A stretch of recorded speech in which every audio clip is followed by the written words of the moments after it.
Subscribe to our channel and press the bell icon to never miss an update. Whenever your internship ends, like usually on a Friday, so there's a culture that on Monday, every principal gives a call to the intern communicating the decision. So whether it's a yes or no, you definitely do get a call. Right now, in my case, my principal forgot to give me a call.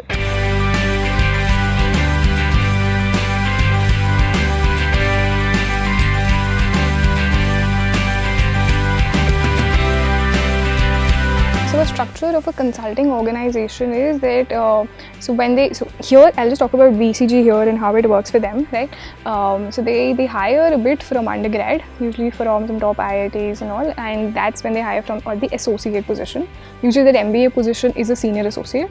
Then further up is a consultant, then a project leader, and then a principal, and then a partner. So they work in case team formats. A case team is, will usually have a partner. Depending on the demands of the case, there can be two partners leading that case as well. And then either a principal or a project leader, then one or two consultants, one or two senior associates or associate. Again, the number depending on the demands of the project, right? So that's the consulting arm of the firm. Then they have a knowledge arm, they have a data analytics arm, that you can leverage in order to solve your problems. Day one at BCG was in Mumbai, their initial induction program.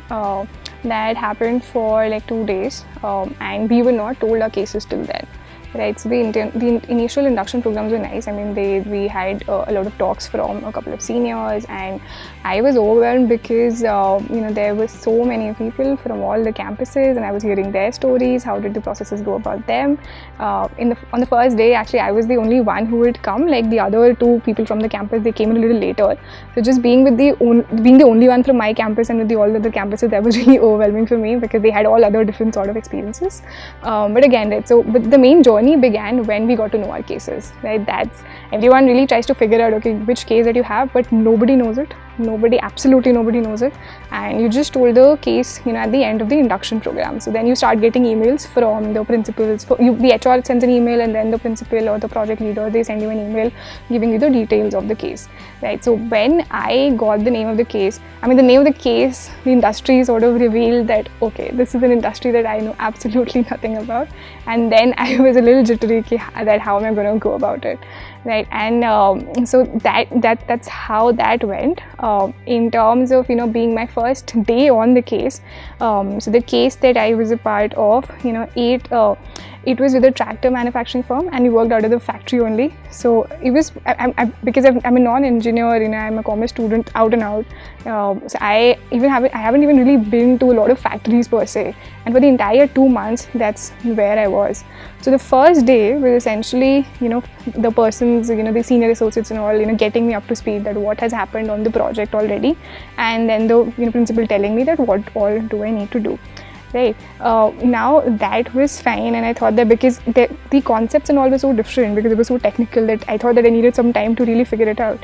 But on the second day itself, I was given one part of the problem and asked to come up with a hypothesis and a value estimate by the end of the day. That was really, that's when the game started. Then that I was really nervous that how will I go about doing it. So the three things that made me stand out during my 2 months at BCG were the first thing was that the case was, so it was quite a daunting case, and it had time targets as well, right? So it was very easy to get jittery on the case, just by the objective and just by the the demands of the case itself. Right, so the first was just to be calm and composed throughout. That's what even my principal told me, that you come out as a very, your demeanor comes out to be very calm. So you have to make sure that, even whatever problems that you are trying to solve, however unsolvable they might seem, you have to keep your cool throughout, and that helped me. Right. Secondly, what helped me was that I over communicate. Like a lot of people think that if I communicate that, how is that going to come across, right? But all of us are given our covers. So when you join a case team, like either a senior associate or a consultant is your cover, right? So that person guides you throughout the internship. Essentially, he just sort of leaves you after two weeks or so, but you can trust that person. So I used to tell him everything that so this client actually said this to me, is this and I reacted like this. Is that fine? Is that fine? Or gradually I figured out what is fine and what is not fine.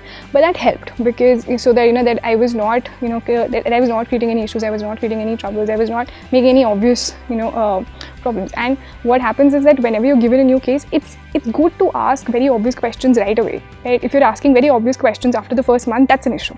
But if you can ask the obvious questions very right away, that's fine. So you have to make sure, that you do that.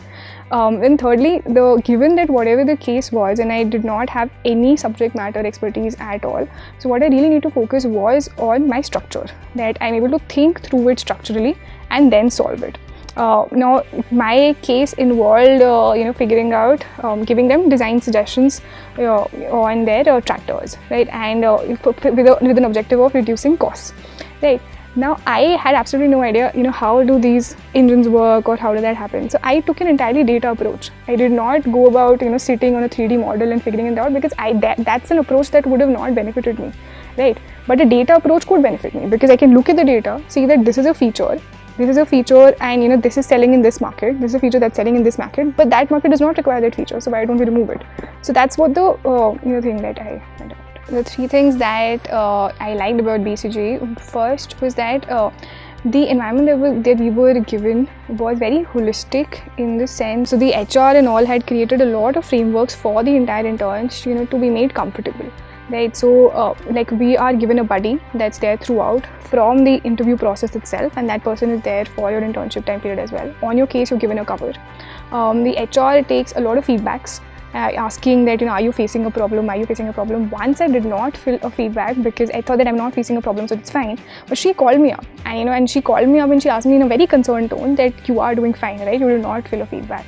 So that's why I thought that there was a fallback option. If I'm not, if something is going wrong, I can go about, talking to somebody about it, right? So I liked that the entire, the environment, that the ecosystem that they created for the interns was really fine, and that does speak about their culture, right? Because if you're able to really make, interns feel at home, that's a good thing about the firm, right? Secondly, actually, the team that I worked with was very inspiring.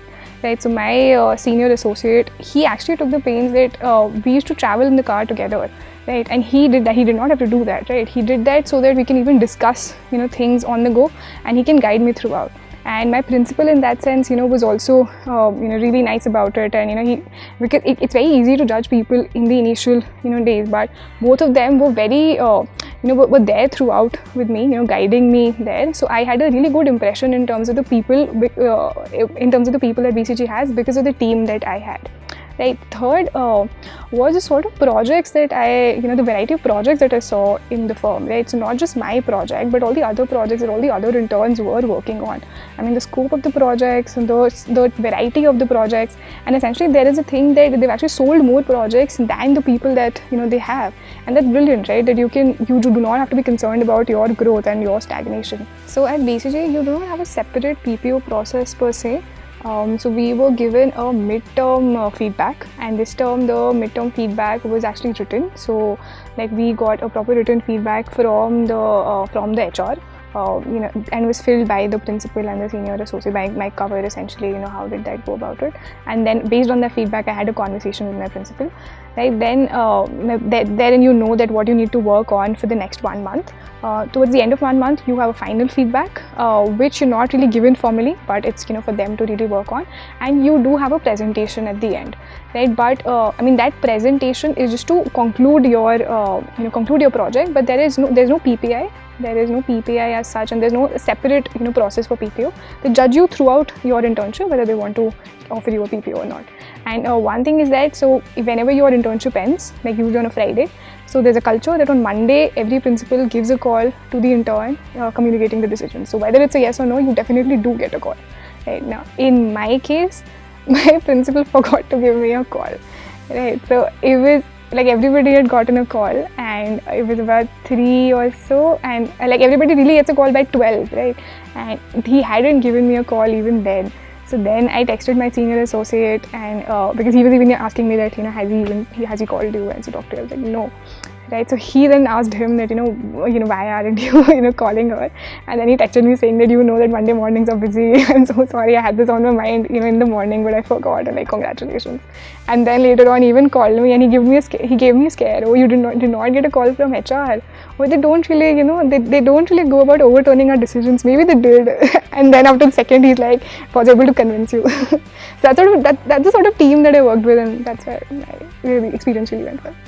When I got the final decision, that I've gotten the PPO, I was excited to tell my parents, my close friends on campus. I'm not a big party person. I like to just go about and have 1 or 2 drinks and that's it. Before joining the firm, full time, now I have the entire second year. My term 4 is almost about to end. Right, my next term is an exchange program. I'm going to France, and the focus is going to be a lot on travel. But I've also taken some good subjects, and those subjects are on sustainability. So I have a lot of interest in social impact or public policy per se. So I've taken some sustainability courses therein, and I do plan to study them well during my exchange. Then my final term, wherein again I'll try to get. Again, my focus is to have a good curriculum around it, so I will try to again study good courses therein. But yeah, before joining, I do plan to. So one feedback that I was given after my internship was that I need to work on, but I need to be expressive in smaller, in less words, right? So because when you talk to your seniors in a consulting firm at a partner level, you cannot go about explaining the entire problem, and that's what I used to do. And that's when he used to lose me and okay, what are you saying? I don't even get it. So that's something that I need to work on. So that's what I plan to do before joining the firm.